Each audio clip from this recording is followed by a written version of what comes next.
खुद से जीतने वालों को मेरा सलाम और प्रणाम। रेगिस्तान के किनारे एक छोटा सा शहर।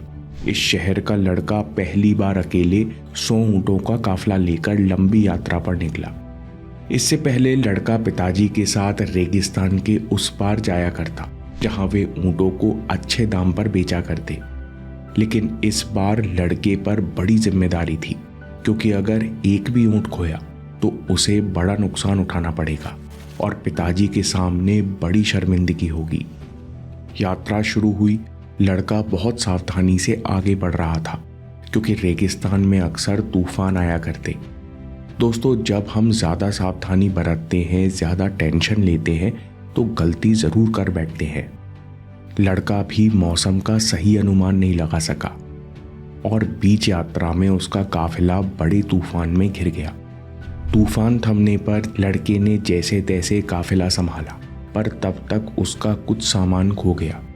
फिर धीरे धीरे लड़का यात्रा करके ओएसिस यानी एक तालाब के पास पहुंचा और वहीं एक रेगिस्तानी सराय था। सराय का सहारा। रात गहरी हो चुकी थी। विश्राम के लिए लड़के ने 100 ऊँटों को खूंटे और रस्सी से बांधना शुरू किया। तब उसने देखा कि 90 ऊँट तो बंध गए हैं, पर 10 ऊँट बिना बंधे ही रह गए। शायद कुछ खूंटे और रस्सी तूफान में खो गए। लड़के ने इन 10 ऊँटों को एक जगह बैठाने की बहुत कोशिश की, पर एक भी ऊँट टस से मस न हुआ। लड़का चिंतित हुआ कि ऐसे तो ये ऊँट रेगिस्तान में भटक जाएंगे और अगर एक भी ऊँट खोया तो बड़ा नुकसान हो जाएगा। और मैं इतना थक गया हूँ कि रात भर जागकर निगरानी भी नहीं कर सकता। लड़का सराय के मालिक से मदद मांगने पहुंचा और उससे कहा, मुझे 10 खूंटे और बड़ी रस्सी की जरूरत है, क्या आप मेरी मदद करेंगे? सराय के मालिक ने बोला, माफ करना, ये सारी चीजें मेरे पास नहीं है और इस समय किसी के पास मिलने की कोई संभावना नहीं है। लड़के ने बोला, मैं आपको अच्छी कीमत दे सकता हूँ। मेरे लिए रस्सी और खूंटा पाना बहुत जरूरी है, वरना मेरे 10 ऊँट रेगिस्तान में भटक जाएंगे। अजीब समाधान। सराय के मालिक ने कहा, मेरे पास एक तरकीब है, पर उसके लिए तुम्हें मुझ पर भरोसा करना होगा।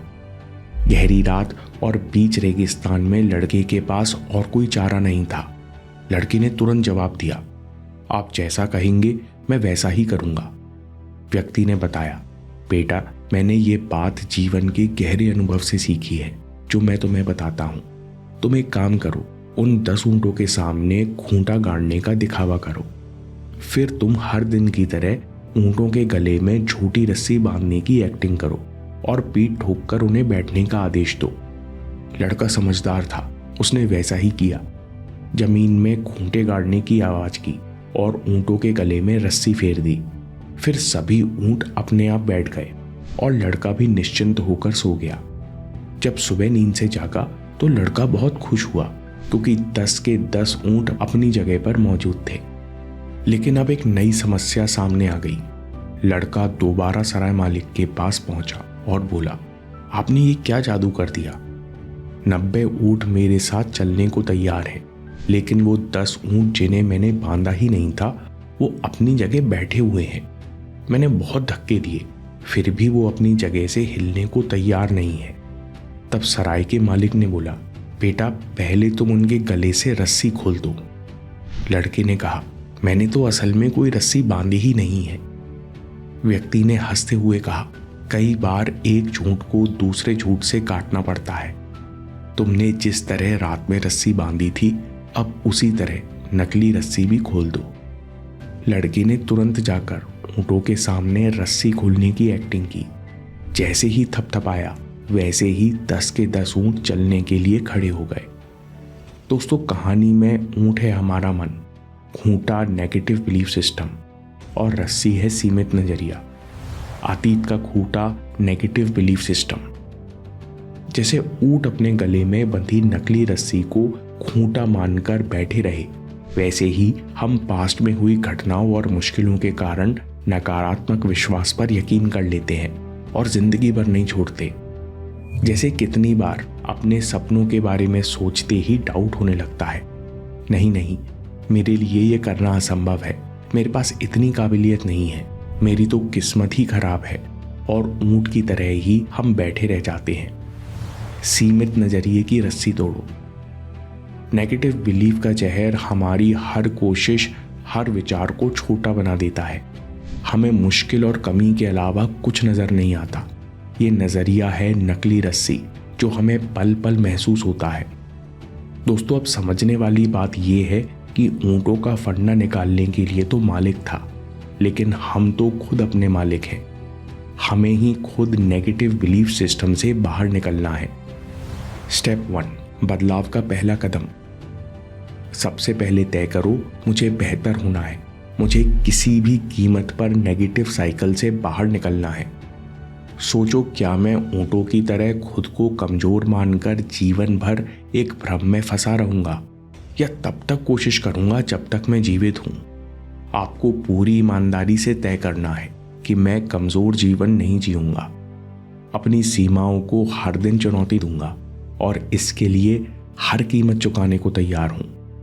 दोस्तों, दृढ़ निश्चय के बाद मन सकारात्मक हो जाता है, नए लक्ष्य के बारे में सोचने की हिम्मत कर सकता है।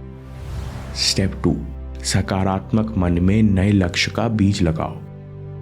स्वामी विवेकानंद कहते हैं कि एक बड़ा लक्ष्य बनाओ और उसे अपनी जिंदगी बना लो।